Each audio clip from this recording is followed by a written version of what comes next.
9 రాసుల సగటు 38 కానీ ఒక రాశి 72ను 27గా పొరపాటుగా లెక్కించారు. అయినా అసలు సగటు ఎంత? సో ఫస్ట్ 9 రాసుల మొత్తము కనుక్కోవాలి. కాబట్టి 38 ఇంటూ 9 చేయాలి. 9 8 72, 9 3 27, 1 7 34. సో 342 అవుతుంది. సో 72కు బదులు 27 అని లెక్కించారు. కాబట్టి 27ను తీసివేసి 72ను కలపాలి. సో 342లో నుంచి 27ను తీసివేస్తే 12లో నుంచి 7 పోతే 5, 3 నుంచి 2 పోతే 1, 3. సో 315. సో మళ్ళీ 72ను కలపాలి.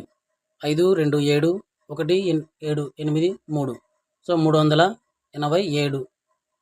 ఇప్పుడు అసలు సగటు కనుక్కోవాలి. కాబట్టి రాసుల మొత్తము బై రాసుల సంఖ్య చేయాలి. రాసుల మొత్తం 387 బై రాసుల సంఖ్య 9. 9 గట్ల 9, 9 4 36, 2 ఉంటే 27 అవుతుంది.